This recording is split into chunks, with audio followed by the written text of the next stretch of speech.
दोस्तों, क्या कोई किसी से इतना प्यार कर सकता है कि उस प्यार में उसकी जान भी ले ले, बिना ये सोचे समझे कि सामने वाला भी उससे उतना ही प्यार करता है या नहीं, या उससे बिल्कुल ही प्यार नहीं करता। हेलो, नमस्कार, आदाब, सत श्री अकाल। स्वागत है आपका हमारे यूट्यूब चैनल जिसका नाम है सुनो कहानी जी में। केरला के एक छोटे से गांव से एक 25 वर्षीय युवती, एक लड़की जिसका नाम होता है कुमारी इंदु, जो आती है एनआईटी कैलिकट कॉलेज में, यानी national institute of technology Calicut, Kerala का national institute of technology institute में। वहां पे वो आती है 1 मार्च सन 2011 को अपने एडमिशन के रिगार्डिंग हायर स्टडीज में रिसर्च स्कॉलर की पढ़ाई करने के लिए वो अपने गांव से एनआईटी कैलिकट आती है। चूंकि वो अपने माता पिता की इकलौती संतान होती है, इकलौती बेटी होती है, तो माँ बाप जो होते हैं एक मिडिल क्लास फैमिली से होते हैं, वो भी पढ़े लिखे होते हैं, लेकिन उनकी इच्छा होती है कि उनकी बेटी जो है हायर स्टडीज के लिए आगे की पढ़ाई करे, और बेटी की भी यही इच्छा होती है, तो वो एनआईटी के लिए वो एग्जाम पास आउट कर जाती है, जिसमें उसका रिसर्च स्कॉलर की पढ़ाई के लिए एडमिशन होने को होता है।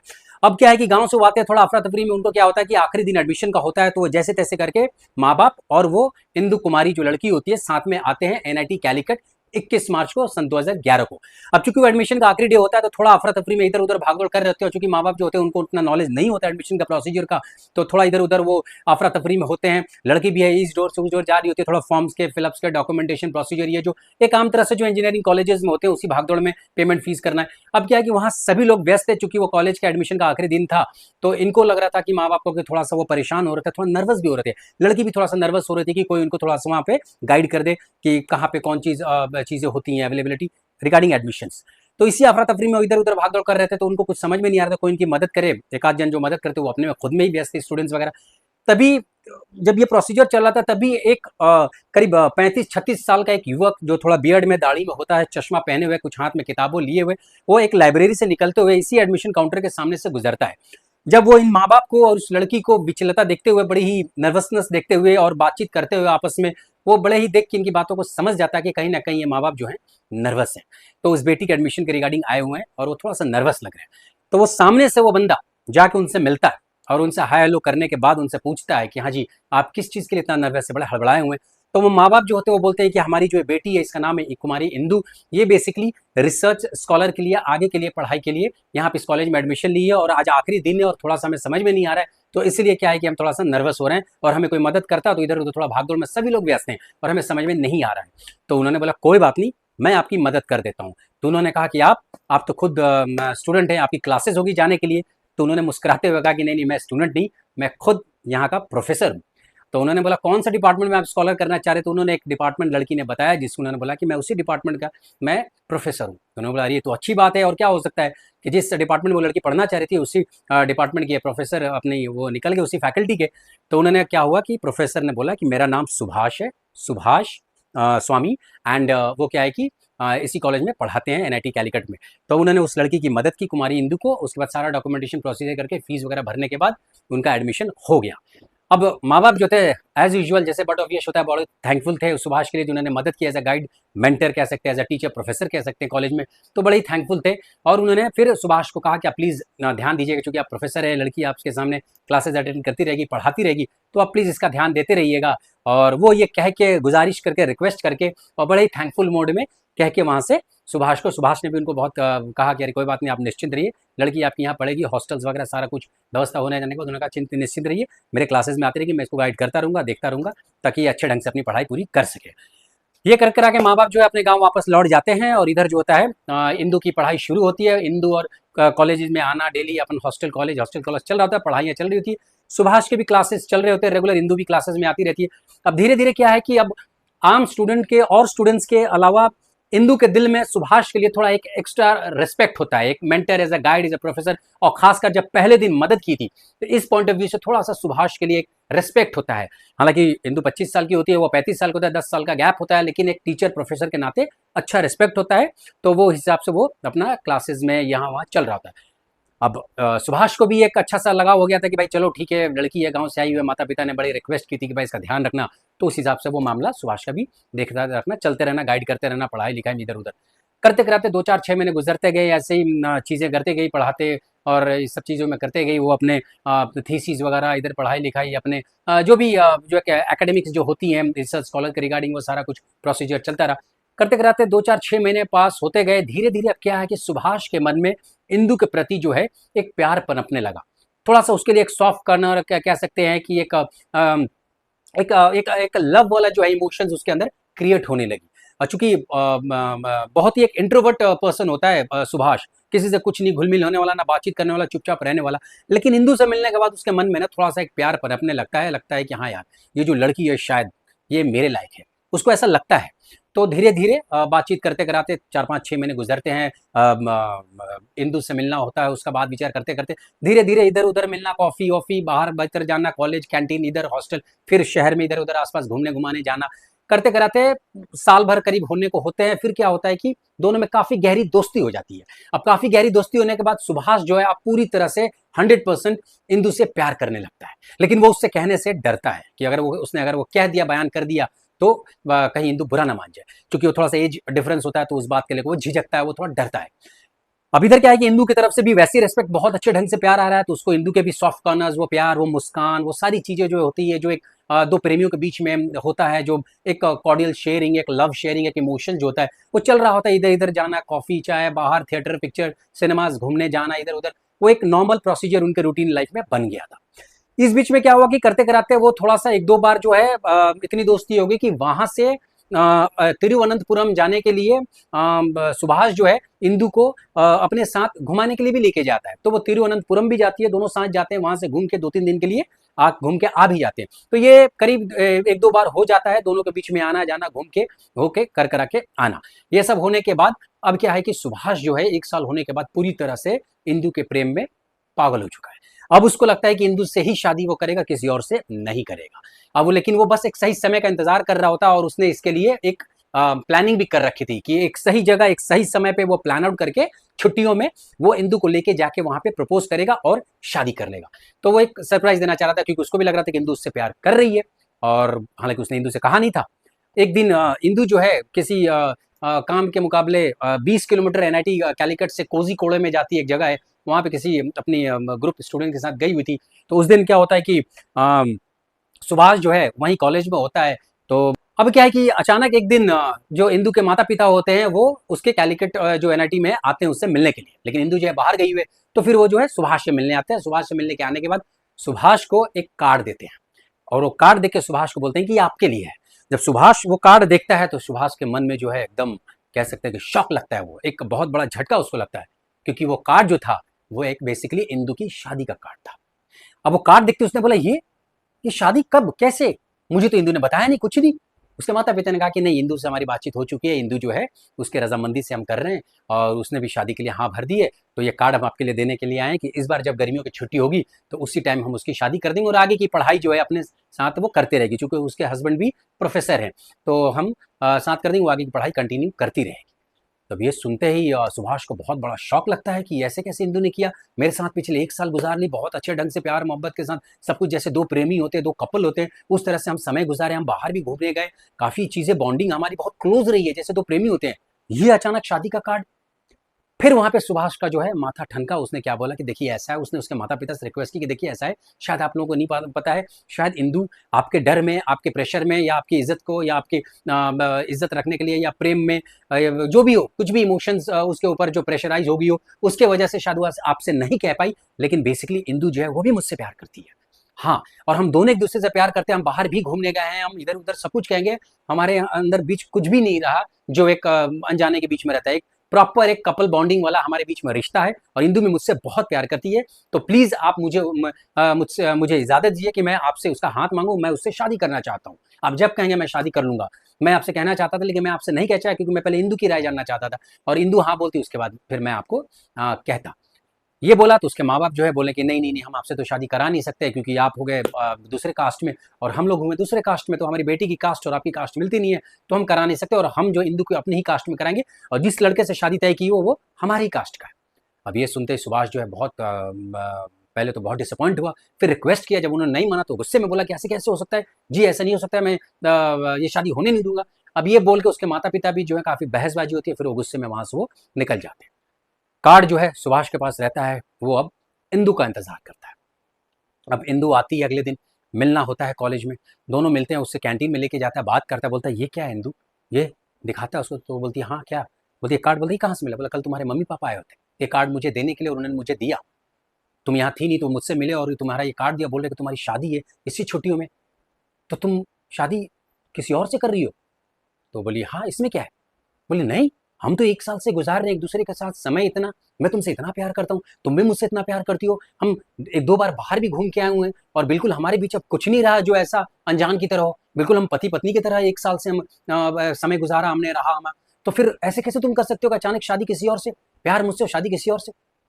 तब इंदु कहती है कि देखो सुभाष, तुम मुझे गलत समझ रहे हो, देखो ये 1 साल बीच जो हमारे रहा ना, वो बिल्कुल मैं तुम्हें एक दोस्त की तरह मानती हूँ, एक मेंटर, एक गाइड की तरह मानती हूँ, एक सच्चा दोस्त। बाकी हमारे बीच जो कुछ भी हुआ वो हमारी दोस्ती में, या कह सकते एक दूसरे की लाइकिंग में हो गया, जो एक दो दोस्तों के बीच में होता है, तो फाइन, ठीक है ना, लेकिन इसका ये मतलब नहीं कि हम शादी ही करेंगे, ये जरूरी नहीं है। सुभाष बड़ा शॉकिंग लगा कि देखो एक गांव से आई हुई लड़की ऐसे बात कर रही है, क्योंकि सुभाष जो है काफी वो प्यार में बहुत ही वो डूब चुका था, और ये एक्सपेक्ट नहीं कर रहा था उससे जवाब। लेकिन इंदु कह रही है कि नहीं देखो, ये ऐसा नहीं हो सकता, शादी जो है मैं अपने माँ बाप की मर्जी से करूंगी, और चूंकि मैं उनकी इकलौती संतान हूँ, और बचपन से उन्होंने मुझे बहुत अपने मन से मुझे पाला है, और बहुत ही इच्छाएं उनकी है, इसलिए मैं उनके खिलाफ कुछ भी नहीं करना चाहती हूँ, और शादी जो है वो चाहते हैं कि मैं अपनी कास्ट में करूँ, तो मैं ये शादी जो है अपनी ही कास्ट में करूंगी, और हमारा तुम्हारा कास्ट नहीं मिलता है। जब ऐसा उसने बोला तो सुभाष का जो है दिल टूट गया।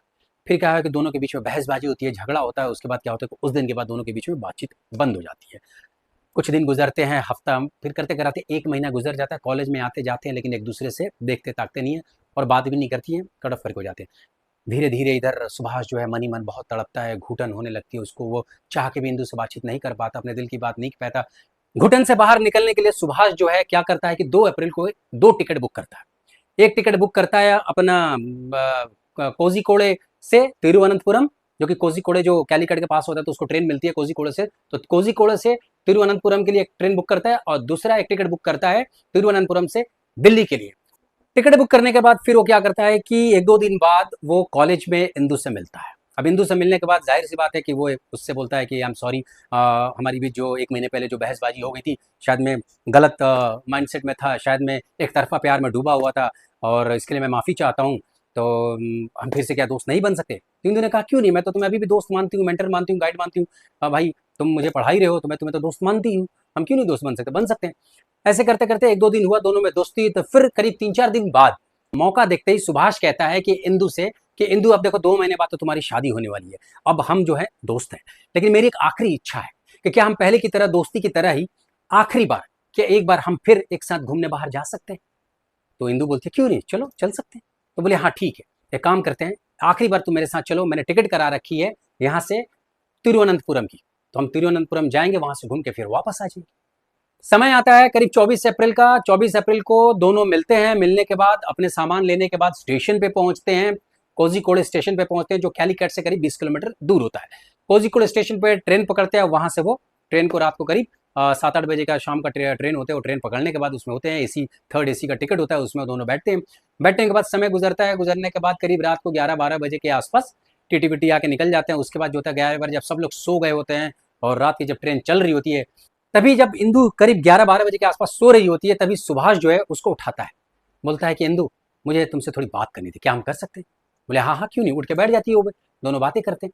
बातें करने के बाद बोलता है कि इंदु ऐसा है कि देखो मैं तुमसे दोबारा कहना चाह रहा हूँ, मेरे एक्चुअली इस ट्रिप का मकसद ये था कि मैं तुम्हें दोबारा समझाऊं कि प्लीज मेरे में अंदर क्या कमी है, मैं तुमसे बहुत प्यार करता हूँ, और तुम्हें कोई दूसरा लड़का ऐसा मिलेगा ही नहीं जो तुमसे इतना प्यार करेगा जितना मैं तुमसे कर रहा हूँ। तुम देखो पिछले 1 साल में मैं तुम्हारी कितनी केयर करता था, कितनी केयर करता था, और मैं बाकायदा हमारा प्यार जो है बहुत ही अच्छा जागा, आर्मी बहुत ही अच्छा मैं एक हस्बैंड साबित होऊंगा, तो प्लीज तुम मेरे प्यार को कबूल करो, और प्लीज मुझसे शादी कर लो, क्या प्रॉब्लम है। तो इंदु बोली नहीं नहीं नहीं, मैं कर नहीं सकती, तुम देखो फिर वही बात कर रहे हो, तो हमारी दोस्ती की तुमने बात की थी, और यहाँ तुम हम ट्रिप पे जा रहे थे, एक दोस्त के नाते फिर तुम वही बातचीत कर रहे हो। सुभाष जो बोला कि देखो इसमें प्रॉब्लम क्या है, आखिर तुम्हारी रीजन क्या है, तुम इतनी बड़ी पढ़ी लिखी हो, आज के जमाने में तुम कास्ट और इसकी बात कर रही हो। तो वो बोलते कि नहीं मैं अपने माता पिता के खिलाफ नहीं जा सकती, थोड़ा ऊंची आवाज में बोल दी, तो आसपास के लोग थोड़े लगा कि जग रहे हैं। तब उसने क्या किया, सुभाष को इंदु को बोला कि काम करो, हम लोग थोड़ा बाहर चलते हैं, गेट की तरफ चलते हैं, वहां हम बातचीत करते हैं। वो इंदु को लेके आता है थर्ड एसी में, गेट खोल के बाहर खड़े होते हैं वो, और गेट क्या है कि वो जो अंदर का जो कंपार्टमेंट का गेट जो होता है एसी वाला, वो गेट खोल के अंदर खड़े होते हैं। तो वहां पे क्या होता है कि सुभाष अपना सिगरेट निकाल के पीने लगता है, और इंदु से बात करता है, इंदु से बातचीत करता है। थोड़ी देर में क्या करता है कि जब इंदु से बातचीत चल रही होती है, उसको लगता है कि धुआं बहुत आ रहा है, उसने इसका दरवाजा खोल देता है ट्रेन का, वो ट्रेन का मेन दरवाजा है वो खुल गया। खुलने के बाद क्या होता है कि दोनों वहीं बातचीत कर रहे हैं, हवा भी तेजी से आ रही है, वो बातचीत कर रहे हैं। अब यहाँ पे क्या है कि सुभाष को लगता है कि ऊंची आवाज में भी बोलेगी तो कोई नहीं सुन रहा है और यहाँ हम थोड़ा बातचीत कर सकते हैं। अब क्या है कि सुभाष जो है उससे काफी यहाँ पे इमोशनली प्रेशराइज कर रहा है दोबारा। उससे कह रहा है देखो अगर तुम नहीं अगर मेरे कबूल करोगी तो देखो मैं यहीं से कूद जाऊंगा। वो उसको इतना इमोशनली प्रेशराइज कर रहा है कि वो कह रहा है कि मैं सुसाइड कर लूंगा, मैं यहीं से कूद जाऊंगा अगर तुमने हाँ नहीं कहा तो, इसलिए प्लीज चलो और कल हम तिरुवनंतपुरम पहुंचते हैं और तुम मुझसे वहीं शादी कर लो, हम कोर्ट रजिस्टर मैरिज कर लें, उसके बाद जो भी आगे की होगी माँ बाप को मैं सबको समझा दूंगा, बस तुम एक बार हाँ कर दो, नहीं तो मैं यहां से कूद जाऊंगा। वैसे ही करके बोलता है। अब इंदु देखती है कि वो तो ऐसा कर रहा है। फिर इंदु बोलती है कि नहीं नहीं नहीं मैं तो बिल्कुल नहीं करूंगी, तुम देखो पागल हो गए, तुम ऐसा कर रहे हो वो कर रहे हो संकी, तुम मुझे इमोशनल कर रहे हो, मैं बिल्कुल ये नहीं करूंगी, वैसा नहीं है, मुझे नहीं जाना है तुम्हारे साथ, ये वो करके वो भड़कती है। अब जैसी वो चिल्लाना करती है तो अब इसको लगता है सुभाष को कि आसपास के लोग जग जाएंगे। अब ये भड़क रही है बहुत तेजी से, तभी ये गुस्से में इतना लाल पीला हो जाता है, इसको बर्दाश्त नहीं होता है, इसकी हाइप इतनी तेज हो जाती है, तो इसका दिमाग बहुत हाइप हो जाता है, ये गुस्से में बहुत इधर होता है, मैं अफरा तफरी में मैं क्या करूं, ये अपना सर सोचता है मार दूं इसे। अब उधर वो भागना चाहिए, उसका हाथ वो पकड़ लिया और अपना सर मार रहा है, ये गुस्से में उससे चिल्ला रहा है, रिक्वेस्ट कर रहा है, रो रहा है, पूरा तड़प रहा है, लेकिन इंदु जो है वो अलग इससे छटपटा रही, उससे जान बचाना चाह रही कि क्या कर रहा है, ये पागलबंदी कर रहा है। उसको लगा कि आसपास के लोग जगेंगे, ये इंदु इधर भागने के लिए छोड़िए, दरवाजा जो है उसको एसी का खोलने की कोशिश करिए अंदर जाने के लिए, ये उसका हाथ पकड़ के उसको खींच रहा है, उसको लगा अंदर से ये सब कोई लोग जग ना जाए, कोई देख ना ले। और रात का टाइम हुआ करीब 11:30-12 बजे, सब लोग सोए हुए। तभी जब इन लोगों के बीच में ये सिर्फ चल ही रहा होता अफरा तफरी में, ये बहुत हाइप हो जाता है, जब अपना वो सुभाष काबू खो देता है, एकदम मेंटली पूरा वो डिस्टर्ब पूरा हो जाता है, तो वो क्या देखता है कि अचानक एक ब्रिज आ रही होती है।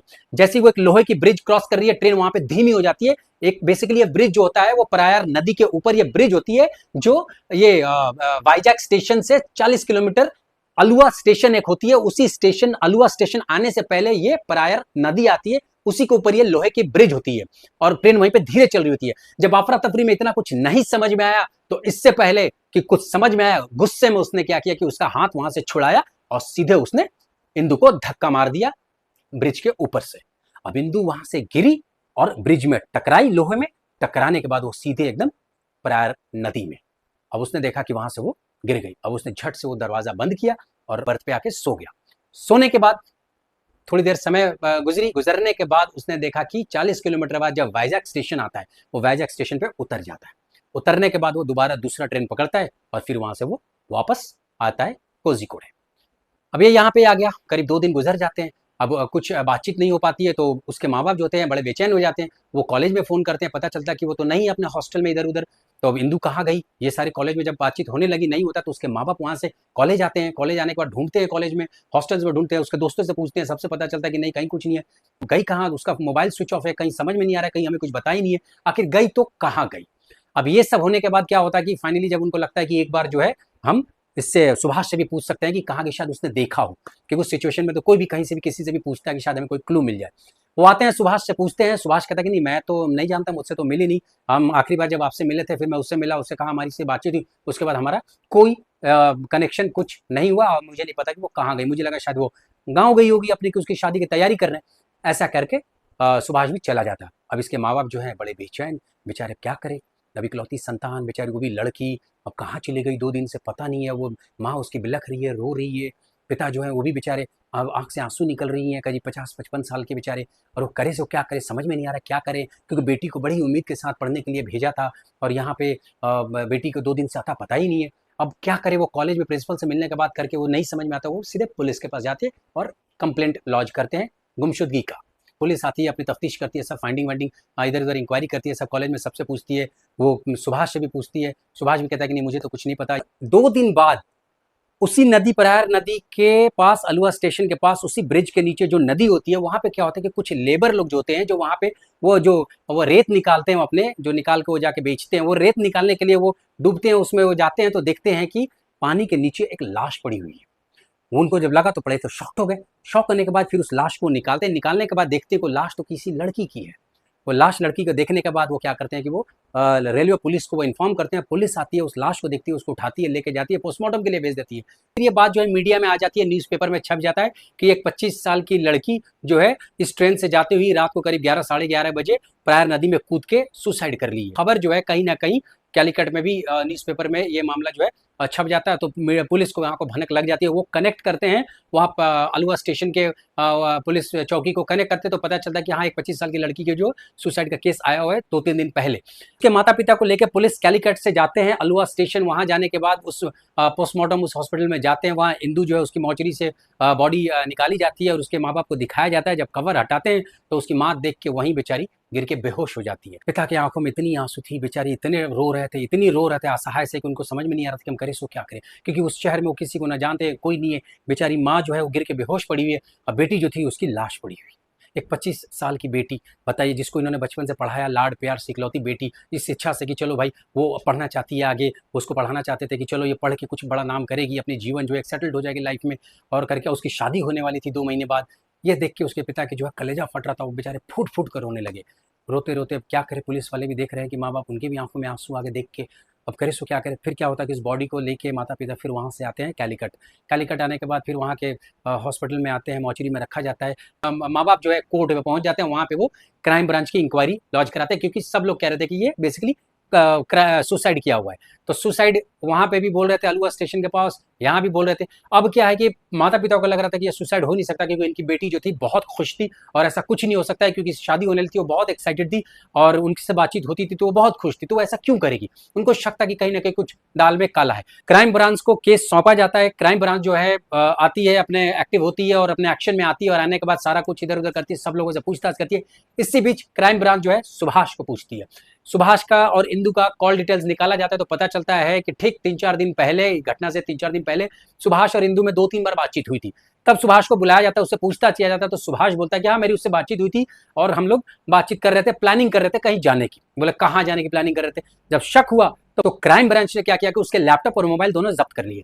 जब्त करने के बाद उसके दोनों लैपटॉप और मोबाइल चेक किए तो पता चलता है कि मोबाइल और लैपटॉप में काफी दोनों के अपने पर्सनल फोटोज थे, जो आप कह सकते हैं कि कुछ इंटीमेट जो उन लोग की थी, बॉन्डिंग थी अपनी पर्सनल लाइफ, प्राइवेट लाइफ की, कुछ इंटीमेट बेडरूम फोटोग्राफ्स थे। उनको पुलिस को लग गई कि मतलब दोनों में कुछ रिलेशन चल रहा था, मोर देन अ कपल। तब उसके बाद उन्होंने देखा कि वहां पे एक टिकट बुकिंग का भी, पैसेंजर का था, एक ट्रैवल एजेंट का भी था। उन्होंने वहां से टिकट ट्रैवल एजेंट का कॉल किया तो पता चला कि 2 टिकट बुक की हुई थी सुभाष ने, और ये 25 तारीख की टिकट बुक थी। और वो जो 2 टिकट थी, एक थी कोझीकोड से तिरुवनंतपुरम और तिरुवनंतपुरम से 2 दिन बाद तिरुवनंतपुरम से दिल्ली के लिए। और उस टिकट में 2 जन का था, एक पैसेंजर था सुभाष और दूसरी जो थी एक लेडी की थी और वो थी इंदु। अब ये दोनों देखते ही जो क्राइम ब्रांच को जो है पूरी तरह पिक्चर क्लियर नजर आने लगी कि कहीं ना कहीं सुभाष ही है जो मेन कल्प्रिट है। लेकिन अब ये साबित हो तो कैसे हो।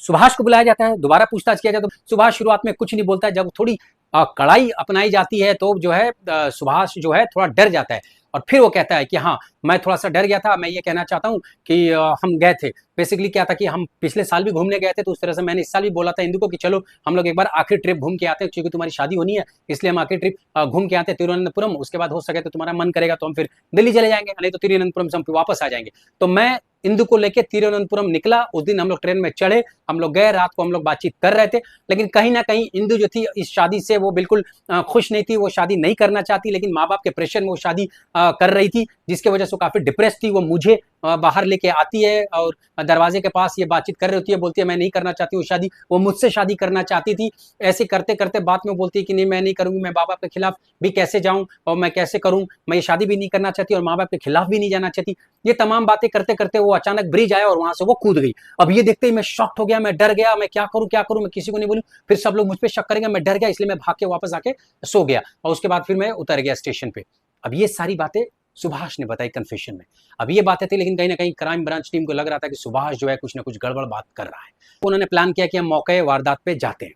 वो पहुंचे ठीक उसी ब्रिज पे, अलुआ स्टेशन के पास, पराया नदी के पास, वहीं पे वो गए, तफ्तीश पे क्राइम सीन को क्रिएट किया और वहां पे जो आसपास के जो लेबर्स थे जिन्होंने पहली बार उस बॉडी को देखा था और रेलवे पुलिस को सौंपा था, उनसे उन्होंने इंक्वायरी की, पूछा तो उन्होंने कहा, उसमें से एक लेबर ने कहा कि हाँ वो रात को सुबह सुबह वो मिट्टी निकालने, रेत निकालने के लिए वहीं पे वो सोया हुआ, क्योंकि 2-3 जन वो सोते हैं वहीं पे नदी के पास ही, वो वहीं सोया हुआ था। उसने देखा कि रात को एक लड़की जो है वहां से गिरी और वहां से वो जो ट्रेन से ब्रिज पे गिरी, वो गिरने से कहा था उसके पीछे जो है एक उसको एक वो छाया सा दिखाई दिया किसी का, तो उसको लगा कि वो लाइट वाइट का छाया होगा। फिर वो सुबह जब रेत निकालने गए तब वो बॉडी उनको मिलती है और फिर वो निकाल के लाके रेलवे पुलिस को सौंपते हैं। तो कोई फॉरेंसिक डिपार्टमेंट को जब लिया गया बातचीत, तो ये सब कुछ बातचीत करने के बाद पता चलता है कि अगर सुसाइड करेगी, कूदेगी, तो इंदु जो है फ्रंटल कूदेगी, तो उसको जो चोट है वो फ्रंट में इधर आएंगी, तो जाहिर सी बात है। लेकिन बॉडी जो था, चोट जो लगी थी वो उसके जो थे पीठ पे चोट लगे थे, तो क्राइम ब्रांच जो कह रही थी, फोरेंसिक डिपार्टमेंट का हवाला देते हुए और पोस्टमार्टम जो हुई थी उसके हवाला देते हुए कि अगर इंदु ने सुसाइड करती तो उसकी जो चोट है वो बॉडी के फ्रंट में आते, और चूंकि वो ब्रिज से टकराई भी थी, लेकिन चोट जो है बॉडी के पीछे, दैट मीन्स वो उल्टा गिरी है। और वो जो मौके वारदात पे जो चश्मदीद था उसने ये भी कहा था कि उसने एक छाया देखा था। अभी सारे चीजों को, तार को, डॉट को मिलाते हुए, कनेक्ट करते हुए क्राइम ब्रांच ने दोबारा सुभाष को बुलाया और उसको इंटरोगेट किया, और बहुत ही सख्ती और कड़ाई के साथ इंटरोगेट किया, और उस पर थोड़ा सा थर्ड डिग्री का भी इस्तेमाल करना चाहा, लेकिन सुभाष जो है डर गया। सुभाष डर के उसने कन्फेस कर लिया कि हाँ, वो सुसाइड उसने कमिट नहीं की थी, मैंने उसको ट्रेन से धक्का दिया था, क्योंकि मैं उससे बहुत प्यार करता था, मैंने उससे बहुत रिक्वेस्ट किया था, मैं उससे बहुत उसके सामने गिड़गिड़ाया, बिलबिलाया बहुत कि मुझसे शादी कर लो कर लो कर लो, उसने नहीं की। उसने जाति का हवाला दे दिया, मेरी शादी रिजेक्ट कर दी, प्रपोजल रिजेक्ट कर दिया। मैं बहुत गुस्से में था, टेंशन में था, पिछले 1 महीने से मुझे कुछ नहीं सूझा, मैंने उसको धक्का दे दिया।